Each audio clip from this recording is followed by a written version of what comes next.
Joining us right now, our very good friend, John Rich, who doesn't bend knees, he breaks them. And he joins us from his home in Nashville, Tennessee. Good to see you, my friend, and congrats. We're going to talk about your song, your new song. I'm so excited about this because you're going to be the next person we're all talking about. But I kind of wanted to get your reaction to some of this because I feel like there are a lot of people who are in charge of information distribution who have never been to a small town except to go to a winery. And that's kind of what's fueling all of this. And I just wanted to get your take on that. Well, I mean, first of all, as you look at that song, think about, is the song true or not? Is it true? Like, can you think of a town, a small town, that Antifa has attacked? Can you name one small town that Antifa has showed up to burn down and tear down and spit in the cop's face and flip the cars over and, light the buildings on fire? There's not one small town in America that Antifa has targeted. Now, why is that? Well, because they know what would happen to them if they showed up in a small town where the people love their families, they back the police, they respect the flag. They're not going to have it in the small town. They only do it in the big towns, where the big towns are run by people who agree with the reason they're out in the street in the first place. So the song is actually true. Try that in a small town and see what happens. You might have a different result. He's exactly right about that. And even Antifa, as loserish as they are smart enough to know you don't go to a small town and try that nonsense. Yeah, exactly. Because a small town, I mean, my family's from a small town in southern Missouri. There are approximately 301 people in it. And it has one stop sign, and it has one Quick Mart, and it has a restaurant that's literally called The Restaurant. And my mom waitress there in high school. And everybody knows everybody. Like, everybody knows, oh, you're so-and-so's kid. You're so-and-so's kid. You know this, growing up in a small, you're so-and-so's kid until you're like 70. And then you're so-and-so's grandma. I mean, that there's just no in between. But it's like really what it's like a country surveillance state.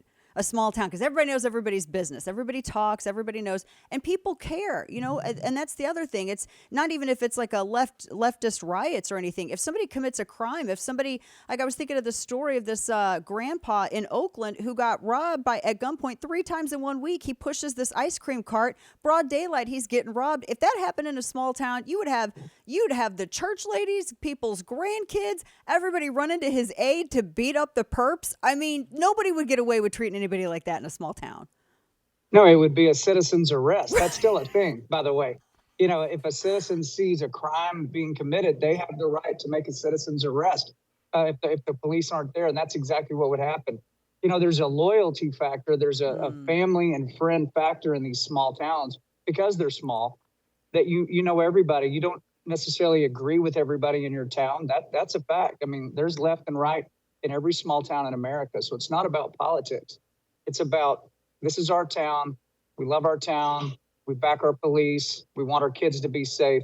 And again, you've never seen Antifa target a small town. They only do it in the big blue towns. That's the only place it happens, because they know they can get away with it. It also seems like it's kind of interchangeable with community. I get the idea that the left does not believe that minority Americans understand community the way that they do, because it seems like it's not just an attack on a small town, but it's an attack on finding community no matter where you are. And community's community. I mean, the people that, you work with and that you see every day and, just, live in your life that you interact with. I mean, those are the people that have your six. And it seems like I don't know what it is. They just have a distance from that. I think really, I've never seen, John, the chasm between the right and the left so big before. Well, and I think that's part of the reason why you're seeing Democrats, as I call them, rational, middle-of-the-road Democrats. They're starting to flock to RFK Jr. right now. They're starting to look for other things. They can't cohabitate with some of the insanity that they're seeing on their side of the party aisle. They're just going, I cannot. I'm with you to a point, but I can't go all the way down the road with you. And you're seeing that happen. They've overplayed their hand to such a degree. They're alienating a lot of people right now on the Democrat side. Yeah. Speaking of overplaying hands, talking to our friend John Rich, you have you're not only do you have, I mean, everybody knows who you are. I don't even have to introduce you. Everybody knows you. Redneck Riviera Whiskey, in addition to country music, but also Old Glory Bank. Now, as I was reading this morning, literally about Old Glory Bank and everything that you've been doing, I was also checking out the story of debanking, because we thought at first it was just going to stay in the United Kingdom. And now it's actually happening in the United States, where I was reading the story of this one doctor. Chase Bank shut down his business bank account along with the accounts of his CEO and CFO because it looks like it's the vaccine or injection. It's not a vaccine, injection agreement. They don't like his thoughts on, the COVID injection. And I thought, we're getting to the point where this is going to become more and more commonplace in the United States, where you're going to be exiled out of economic activity if you have wrongthink, like China's credit score. So this is where Old Glory Bank comes in. Tell us about this, because I think you're going to probably have an onslaught of customers because you can't trust anything anymore. Yeah. So we started this Old Glory Bank conversation probably 3 years ago, and recall Justin Trudeau when the trucker strike was happening, and he couldn't get them to go home, and so his final play was to freeze the bank accounts of any trucker that was there, freeze the bank accounts of the trucking companies that they drove for, and if they had a tow truck company that refused to tow a truck, freeze their bank account too. So they just started freezing everybody's money and weaponized their own bank accounts against them. That ultimately broke up the standoff that was happening with the truckers. So we know that this is approaching our country, and like you just pointed out, it's already happening on a lot of levels. So Old Glory Bank, we thought, you know what? There needs to be a banking platform where your freedom of speech, all your constitutional rights are acknowledged and are honored. And short of you breaking the law, your money is going to be totally safe and fine. So we started Old Glory Bank, and we've now had tens of thousands of accounts that have been opened. It's at oldglorybank.com. Real simple. We're now starting small business loans. And it's really to that crowd. These are not like, $1 billion loans or anything. This is the regular old hardworking blue collar American men and women who are going, you know what? They could shut my bank account off too if I say the wrong thing, right, make the wrong post, go to the wrong protest, do something that the government doesn't like. The enemy, Dana, owns all the hills. A lot of times we're going, man, I just want to run for the hills. Well, what hill are you going to run to? Because they have bought all the hills. They own all the real estate. We have to be in the business as freedom-loving Americans to build new hills for people to run to. That's what Old Glory Bank is all about. I love how you just put that. That's a scary thing to think about. What hill are you going to run to? They own all the hills. If it's not Vanguard or BlackRock, my gosh, where are you gonna go? Yeah. Which brings us. Well, there's another point. If I can make another point about that. Course. So a lot of people have asked me when I'm on Truth Social, Twitter, they'll ask me about Old Glory Bank, and they'll say, "Well, what's to keep the government from shutting my bank account down at Old Glory Bank?" And that's a great question, because a lot of people think that the federal government dictates to the banks what they have to do, and that's just the end of the story. It's not true. If somebody came and said, let's say you had an account at Old Glory Bank, and you made a statement that the government didn't like, and they came to Old Glory Bank and said, freeze Dana's account. You know what we can do? We can do one of two things. We can go, yes, sir, we'll freeze her account right now. Please, we'll do what you said. Or you can say, take 2 of these and call me in the morning. I'll see you in court. I'll see you in court. And I'm opening an account today. That's happening. Well, we would say, we'll see you in court.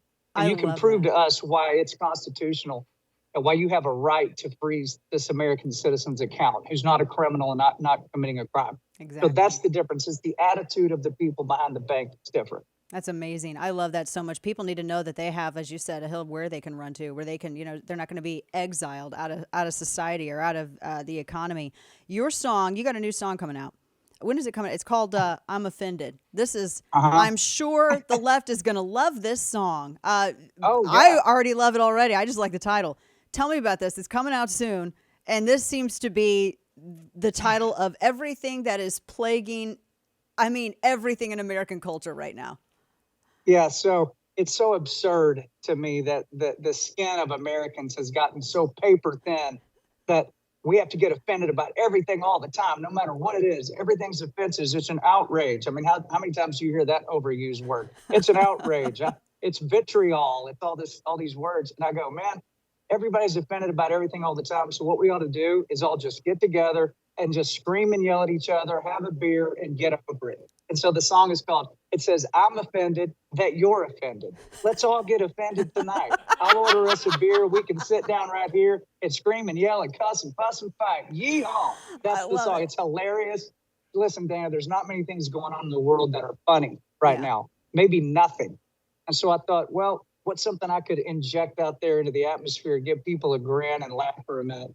That's this song. It comes out August the 18th, and it's actually part of an entire record that I'm putting out, 10 songs called The Country Truth by John Rich.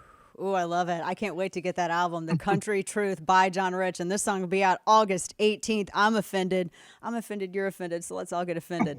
This is so great. I love that you make it that I mean, if you can't laugh at it, even if you're on the left and you have no sense of humor and you're all hope is lost in you, because you have to be able, as crazy as things are, to laugh at some of this stuff, because I mean, I joke, I'm like, this is why, if there's aliens out there, John, this is why they're not going to come talk to us. They think we're all bananas. We get upset over stuff on a butter box.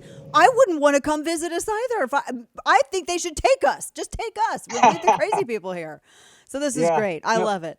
Yeah, it's like I said, it's an injection to kind of lighten the mood a little bit. There's a verse in Psalms that says, "A merry heart doeth good like a medicine." Yes. That it's good to laugh. You know, as brutal as things are right now, you got to remember to have a good time. Put a smile on your face, even though it's nasty out there. You still got a lot of great things in your life. Your friends, your family. If you're healthy, be grateful for that. And go out and laugh at the situation for a minute. Amen to that. John Rich, at John Rich on Twitter. And of course, obviously, he's one half of Big and Rich. And you can find him at Redneck Riviera Whiskey, Old Glory Bank, and redneckriviera.com. And as always, thank you, my friend, for using your gifts in so many ways to help so many people and to also bring a little humor to it. We so appreciate what you do. Can't wait to get your song, and I can't wait to open my bank account, because I know I'm going to be protected. So thank you, sir. Appreciate you. That's it. Thank you for having me on. God bless you. Always. God bless you.